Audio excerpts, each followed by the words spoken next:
Hello. Hello बच्चों, एक बार comment section में टेली कर देना कि मेरी वॉइस ऑडिबल और क्लियर है या नहीं है। तो आई होप कि आपने मेरा class ninth motion in one dimension का जो पार्ट टेंथ वाला वीडियो था, जिसके अंदर बेसिकली मैंने सारे क्वेश्चंस का एक तरीके से आप कह भी सकते हो एक छोटा सा रिवीजन जो मैंने पार्ट नाइन तक पढ़ा दिया था आपको, बेसिक रिटार्डेशन या फिर एक्सेलरेशन तक मेरा लास्ट टॉपिक मैंने यहाँ तक पढ़ा दिया था। और उसके बाद मैंने आपसे प्रॉमिस किया था कि अगली वीडियो में जो हम शुरू करने वाले हैं वो है बेसिकली इक्वेशन ऑफ मोशन। और पहली वीडियो है इक्वेशन ऑफ मोशन की, बिल्कुल बेसिक से चलेंगे। पहले ये समझेंगे कि इक्वेशन ऑफ मोशन कहाँ अप्लाई होती है, किस किस केसेस में हम इक्वेशन ऑफ मोशन को अप्लाई कर सकते हैं, इक्वेशन ऑफ मोशन की वैलिडिटी कहाँ पर तक है। क्योंकि मैंने आपको एक्सेलरेशन जब पढ़ाया था तब भी बताया था कि आपको जब आपका एक्सेलरेटेड फ्रेम ख़त्म हो जाता है, मतलब जहाँ पर आपका कांस्टेंट एक्सेलरेशन नहीं है या फिर आपका एक्सेलरेशन जहाँ पर यूनिफॉर्म नहीं है, वहाँ पर इक्वेशन ऑफ मोशन या फिर लॉज ऑफ मोशन हमारे पास वैलिड नहीं होते हैं। तो उस केसेस में हम क्या करते हैं, वो सब बात की बातें हैं। बस इसमें आपको मैं बताऊंगा validity of equation of motion के बारे में और पहली इक्वेशन ऑफ मोशन के बारे में, v is equals to u plus a t, जो हमारे पास पहली इक्वेशन ऑफ मोशन होती है। अभी हम इसका जो प्रूव है पहली इक्वेशन ऑफ मोशन का, v is equals to u plus a t का, ये अभी हम ग्राफिकल मेथड से नहीं करेंगे, हम सिंपल इसे मैथमेटिकली ड्राइव करेंगे जो हमारे पास फॉर्मूले हमने पढ़ रखे हैं। और एक अलग वीडियो लाऊंगा जिसमें हम फर्स्ट इक्वेशन ऑफ मोशन को ग्राफिकली ड्राइव करेंगे और वहीं पे हम सारे के सारे ग्राफ भी पढ़ेंगे, velocity time graph, velocity acceleration graph, speed versus time graph और बाकी जितने भी केसेस होते हैं हमारे पास ग्राफ के, वो सब हम ग्राफ के केसेस को वहीं पर डिस्कस करेंगे, जहाँ पर हम इक्वेशन ऑफ मोशंस को ग्राफिकल मेथड से प्रूव करना सीखेंगे। अगर आप ये पूछोगे कि कौन सी मेथड इंपॉर्टेंट है, ग्राफिकल मेथड इंपॉर्टेंट है या मैथमेटिकल मेथड इंपॉर्टेंट है, तो मैं कहूँगा कि दोनों मेथड आपके माइंड में होनी चाहिए। क्योंकि बोर्ड एग्जाम में तो आपसे कोई भी मेथड पूछी जा सकती है, बट जब आप ओलंपियाड की बात करोगे तो ज़्यादा फोकस मैं आपको कहूँगा कि आप ग्राफिकल मेथड पर करो। क्योंकि मैथमेटिकल मेथड आपको एक दो बार करने से आ जाएगी, पर जो ग्राफिकल मेथड का अप्रोच होता है वो आपको बार बार प्रैक्टिस करना पड़ेगा। फिर बार बार क्वेश्चन की जब तक आप प्रैक्टिस नहीं करोगे तब तक आपको ग्राफिकल मेथड का अप्रोच नहीं समझ में आएगा। ठीक है, तो बात करते हैं इक्वेशन ऑफ मोशन की हमें ज़रूरत क्यों पड़ी। जैसे हम बात कर रहे थे शुरू में, जब मैंने आपको मोशन पढ़ाया कि एक ऑब्जेक्ट आप कब कहोगे कि मोशन करती है, तो आप कहोगे कि एक ऑब्जेक्ट तब मोशन करती है जब उसकी पोजीशन जो है वो टाइम के रेस्पेक्ट में चेंज हो रही हो। तो हम ये कह सकते हैं कि हमारे पास जो ऑब्जेक्ट है या फिर जो बॉडी है वो हमारे पास क्या कर रही है, मोशन कर रही है। फिर हमने कहा कि एक ऑब्जेक्ट जब मोशन कर रहा है तो वो कौन कौन सी नेसेसरी टर्म्स या फिर कंडीशंस है जो एक ऑब्जेक्ट को मोशन कराने के लिए रिस्पॉन्सिबल रहती हैं। तो आपने कहा स्पीड हो सकती है, वेलोसिटी हो सकती है, एक्सेलरेशन हो सकती है, average acceleration, average velocity, retardation, बहुत सारी टर्म्स हैं जो किसी भी बॉडी को मोशन कराने के लिए रिस्पॉन्सिबल होती हैं।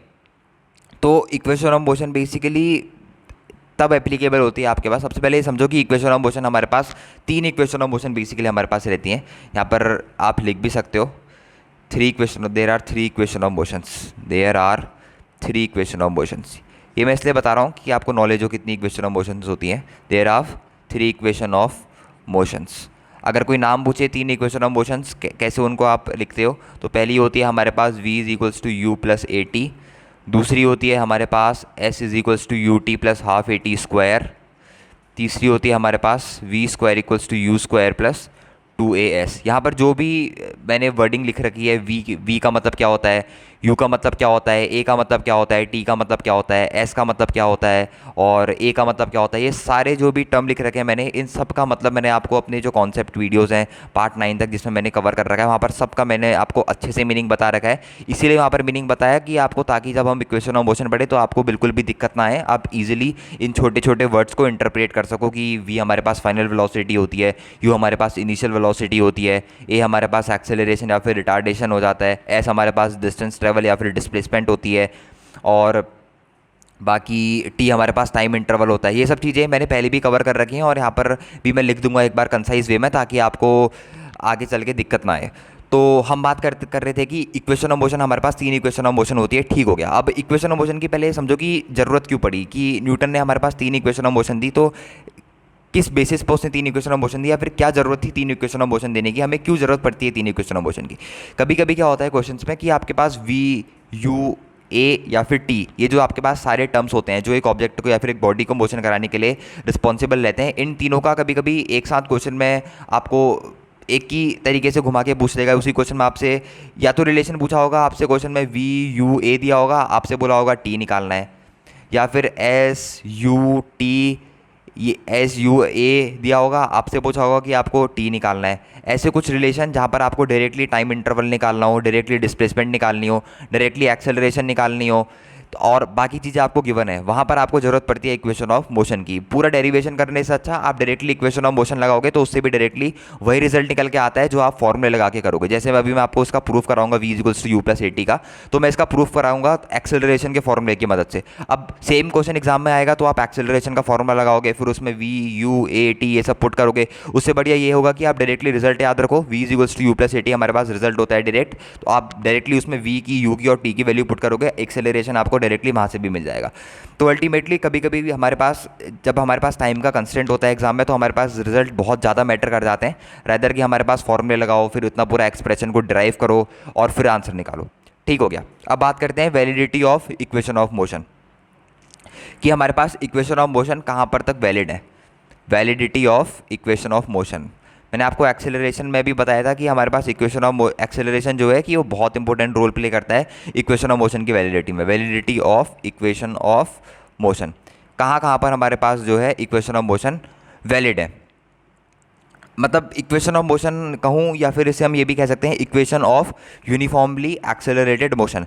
जहाँ जहाँ पर आपका एक्सेलरेशन यूनिफॉर्म रहेगा, जहाँ जहाँ पर आपका एक्सेलरेशन कांस्टेंट रहेगा, वहाँ वहाँ तक आपके क्या रहेंगे, इक्वेशन ऑफ मोशन क्या रहेगी, एप्लीकेबल रहेगी। जैसे फॉर एग्जांपल मैंने लिया, मेरे पास एक्सेलरेशन है 2 मीटर पर सेकंड स्क्वायर, ये मेरे पास एक कांस्टेंट एक्सेलरेशन है, मतलब ये चेंज नहीं हो रहा है टाइम के साथ, कांस्टेंटली मूव कर रहा है। या फिर कहीं पर आपसे बोल दिया 4 मीटर पर सेकंड स्क्वायर, या फिर कहीं पर आपसे बोल दिया 6 मीटर पर सेकंड स्क्वायर। तो ये सब जो मेरे पास केसेस हैं, ये सारे मेरे पास किसके केसेस हैं, ये मेरे पास केसेस हैं कांस्टेंट एक्सेलरेशन के। यहाँ पर मेरे पास एक्सेलरेशन क्या हो रहा है, टाइम के साथ चेंज नहीं हो रहा है, एक्सेलरेशन मेरे पास यूनिफॉर्म है या फिर कांस्टेंट है। ओके, अब बात करते हैं कि अगर ये कांस्टेंट एक्सेलरेशन तो है, तो वो केसेस बताओ जहाँ पर इक्वेशन ऑफ मोशन वैलिड नहीं हो।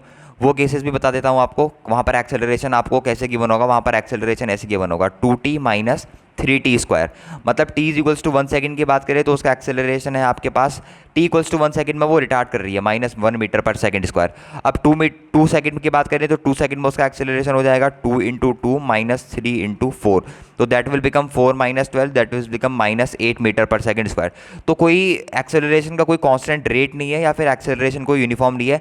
पहले 1 मीटर पर सेकंड स्क्वायर की रेट से रिटार्ड कर रही थी, उसके बाद -8 मीटर पर सेकंड स्क्वायर की रेट से रिटार्ड करने लगी। तो देख रहे हो कि उसका जो एक्सेलरेशन है उसका कोई एक कांस्टेंट रेट नहीं है चेंज होने का, मतलब किसी भी रेट से चेंज हो रही है। या फिर आप ये भी कह सकते हो कि उसका जो एक्सेलरेशन है वो यूनिफॉर्म नहीं है, या फिर जो भी रिटार्डेशन है वो उसके पास यूनिफॉर्म नहीं है। तो इस केसेस में हम कहते हैं कि इक्वेशन ऑफ मोशन हमारे पास वैलिड नहीं है।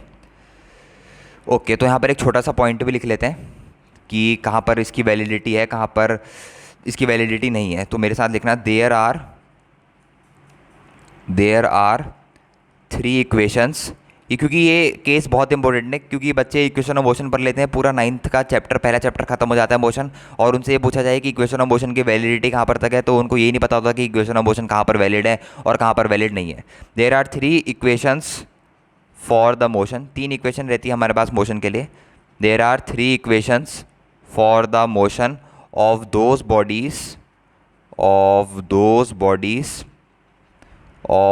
बॉडीज़ which travel with, ये बहुत इंपॉर्टेंट लाइन है, which travel with a uniform acceleration, जो किसके कौन से एक्सेलरेशन से ट्रैवल कर रही हैं, यूनिफॉर्म एक्सेलरेशन से ट्रैवल कर रही हैं। उसी बॉडी के लिए हमारे पास क्या है, 3 इक्वेशन ऑफ मोशन हमारे पास होती हैं। और जो नॉन यूनिफॉर्म एक्सेलरेशन से ट्रैवल करी है उनके पास क्या, उनके लिए क्या होता है, वो हम 11th क्लास में डिस्कस करेंगे, वहाँ पर कुछ अलग कंसेप्ट आ जाता है।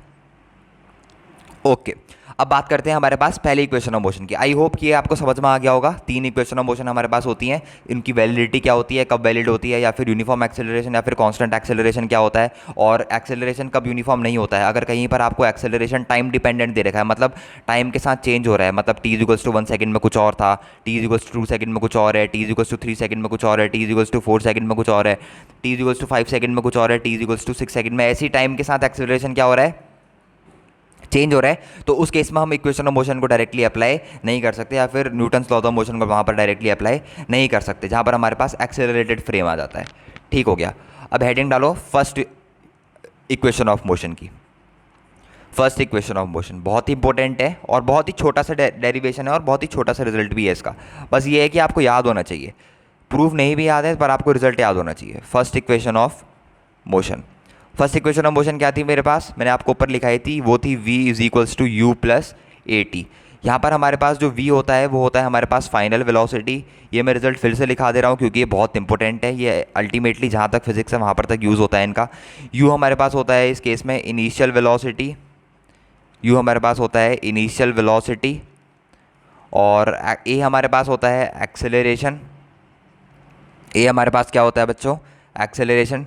t हमारे पास होता है टाइम टेकन। t हमारे पास क्या होता है बच्चों? Time taken. ठीक हो गया। तो ये होती है हमारे पास फर्स्ट इक्वेशन ऑफ मोशन। अब बात करते हैं कि इसके प्रूफ की, या फिर ये जो हमारे पास पहली इक्वेशन ऑफ मोशन है ये आपने दिखा तो दी, पर ये आई कहाँ से? ठीक हो गया। पहले समझो कि इसमें v क्या है, u क्या है, ये सब क्या है। कंसिडर करो कि एक ऐसी कंसिडर कर रहा हूँ मैं कि एक बॉडी है जिसको मैंने शुरुआत में उसको इनिशियल वेलोसिटी u दी, तो उसने कुछ टाइम t के बाद एक यूनिफॉर्म एक्सेलरेशन a अटेन कर लिया, ठीक है, और उसकी जो फाइनल वेलोसिटी थी वो हो गई v। तो समझ में आ गया, एक बॉडी थी जो इनिशियली मैंने उसको u वेलोसिटी दी, उसने टाइम t के बाद कुछ एक्सेलरेशन a अटेन करा, और लास्ट में उसकी वेलोसिटी कितनी होगी? फाइनल वेलोसिटी v होगी। तो इन्हीं के बीच का रिलेशन जब हम डिराइव करते हैं तो उसी को हम बोलते हैं क्या? First equation of motion. तो हमारे पास कैसे डिराइव करेंगे इसको? इसके डेरिवेशन की बात करते हैं। डेरिवेशन आपके बोर्ड पॉइंट ऑफ व्यू से बहुत ज़्यादा इंपॉर्टेंट है। बोर्ड में डायरेक्टली इसका रिजल्ट नहीं पूछा जाता, बोर्ड में डायरेक्टली पूछा जाता है कि इसको डिराइव करके बताओ। ठीक हो गया। सबसे पहले बात करते हैं एक्सेलरेशन की, क्योंकि उसके पास टाइम टी के बाद कुछ एक्सेलरेशन आ गया। मैंने आपको एक्सेलरेशन का फॉर्मूला बताया था। एक्सेलरेशन का फॉर्मूला क्या होता है हमारे पास बच्चों? सर एक्सेलरेशन का फॉर्मूला होता है change in velocity. Change in velocity, उसकी वेलोसिटी में कितना चेंज आ रहा है upon time taken. Change in velocity upon time taken, ये हमारे पास किसका फॉर्मूला होता है? ये हमारे पास फॉर्मूला होता है एक्सेलरेशन का। अब चेंज इन वेलोसिटी की बात करते हैं, तो चेंज इन वेलोसिटी मैंने आपको बताया था क्या होती है हमारे पास। चेंज इन वेलोसिटी भाई साहब हमारे पास होती है final velocity minus initial velocity. दोनों वेलोसिटी शायद इस केस में मेरे पास हैं, तो उसका एक्सेलरेशन अगर हम निकालने की कोशिश करें तो आ जाएगा v minus u upon time taken कितना है बच्चों मेरे पास? t। ठीक हो गया। यहाँ से आपको अब डायरेक्टली रिजल्ट भी दिख रहा होगा फर्स्ट इक्वेशन ऑफ मोशन का। इतना छोटा सा ही इसका प्रूफ था। अगर मैं इसको क्रॉस मल्टीप्लाई कर दूँ तो ये बन जाएगा AT is equals to v minus u. अब ये माइनस यू को मैं लेफ्ट हैंड साइड भेजता हूँ तो मेरे पास रिजल्ट डायरेक्टली निकल के आ जाता है v is equals to u plus AT, और यही मेरे पास रिजल्ट है किसका? फर्स्ट इक्वेशन ऑफ मोशन का। तो कोई उतना बड़ा काम नहीं है इसको ड्राइव करना, बस आपको ये पता होना चाहिए कि मैंने उस बॉडी ने कुछ टाइम टी के बाद एक यूनिफॉर्मली एक्सेलरेशन ए अटेन कर लिया, जिसके बाद वो उसी यूनिफॉर्म एक्सेलरेशन ए से मूव कर रही है। आपको directly acceleration a is equals to change in velocity upon time taken का फॉर्मूला लगाना है। चेंज इन वेलोसिटी में final velocity minus initial velocity that is u minus v minus u upon t रखना है, क्रॉस मल्टीप्लाई करना है, आपके पास directly result निकल के आ जाएगा v is equals to u plus a t. और इसी equation the equation v is equals to u plus a t is known as the first equation of motion. और इससे हम कुछ भी निकाल सकते हैं, v भी निकाल सकते हैं, u भी निकाल सकते हैं, a भी निकाल सकते हैं, t भी निकाल सकते हैं, कुछ भी निकाल सकते हैं। अब इसमें एक केस आता है important, if initial velocity is zero. Case आता है if initial velocity is zero. अगर इनिशियल वेलोसिटी ज़ीरो है, या फिर इफ़ इनिशियल वेलोसिटी ज़ीरो, ऐसा डायरेक्टली मेरे को लिखना नहीं चाहिए था, if initial velocity is zero, या फिर body started from rest, sorry, body started from rest. Body हमारे पास किससे स्टार्ट हुई? रेस्ट से स्टार्ट हुई। तो अब आपको समझ में आ गया होगा दोनों अल्टीमेटली सेम ही चीज़ें, बॉडी रेस्ट से स्टार्ट हुई या फिर उसकी इनिशियल वेलोसिटी जीरो है। इसका मतलब हमारे पास u कितना है बॉडी का? u है हमारे पास उस बॉडी का या फिर उस ऑब्जेक्ट का जीरो। अब इस u को हम इक्वेशन नंबर 1 में पुट करते हैं तो डायरेक्टली हमारे पास v इज इक्वल्स टू कितना आ जाएगा? Zero plus a T. तो v इज इक्वल्स टू हमारे पास कितना आ गया? A T. तो ये डायरेक्टली रिजल्ट भी याद कर सकते हो आप। एक ऐसी बॉडी जिसकी इनिशियल वेलोसिटी जीरो है, जिसने टाइम टी के बाद ए एक्सेलरेशन अटेन करा और जिसकी फाइनल वेलोसिटी वी गिवन है, वी है, तो आप उसकी फाइनल वेलोसिटी वी को एक्सेलरेशन और टाइम की टर्म में डायरेक्टली लिख सकते हो, that is v is equals to a t. U zero होगा क्योंकि ऑब्जेक्ट जो है वो इनिशियली हमारे पास किससे स्टार्ट हुआ है? ऑब्जेक्ट हमारे पास इनिशियली किससे स्टार्ट हुआ? रेस्ट से स्टार्ट हुआ। तो ये रिजल्ट डायरेक्टली आप अज्यूम उतना एग्जाम में भी सोच सकते हो, या फिर आप डायरेक्टली पहले से भी इसको याद कर सकते हो। v is equals to a t, जहाँ पर u जीरो होगा अगर हमारे पास क्या है? ऑब्जेक्ट जो है वो किससे स्टार्ट हुआ है? ऑब्जेक्ट अगर हमारे पास इनिशियल वेलोसिटी जीरो से स्टार्ट हुआ है या फिर रेस्ट से स्टार्ट हुआ है। इसी के बेस में एक छोटा सा इलस्ट्रेशन लेते हैं, उसके बाद इस वीडियो को एंड करते हैं। ठीक हो गया। छोटा सा इलस्ट्रेशन है, लिखना अपने साथ साथ, मेरे साथ साथ लिखने की कोशिश करना। A scooter acquires a velocity, a scooter acquires a velocity, scooter acquires a velocity of 36 kilometers per hour, 36 kilometre per hour in 10 second, 36 kilometre per hour in 10 second just after the start,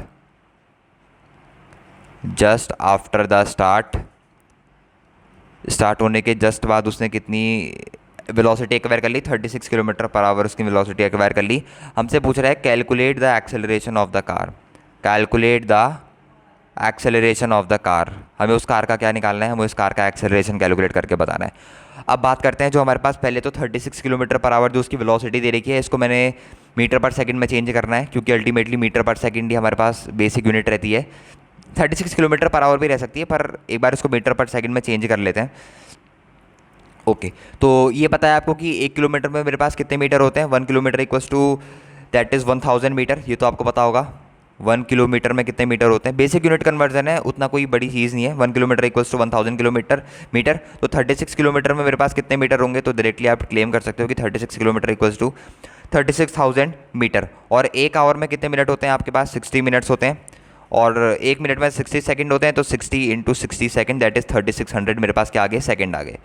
तो ये आ गए मेरे पास 3600 second. अब इन दोनों को मैं divide मारूंगा तो मेरे पास शायद रिजल्ट आ जाएगा वेलोसिटी का। वेलोसिटी कितनी आ गई मेरे पास, अल्टीमेटली आ गई 36,000 दैट इज़ ये मीटर में है मेरे पास, अपॉन टाइम भी मेरे पास अब सेकंड में है, 0 से 0 0 0, 36 1 36, ये सेकंड है, तो ऊपर जाएगा तो वेलोसिटी मेरे पास कितनी आ गई, ये आ गई 10 मीटर पर सेकंड।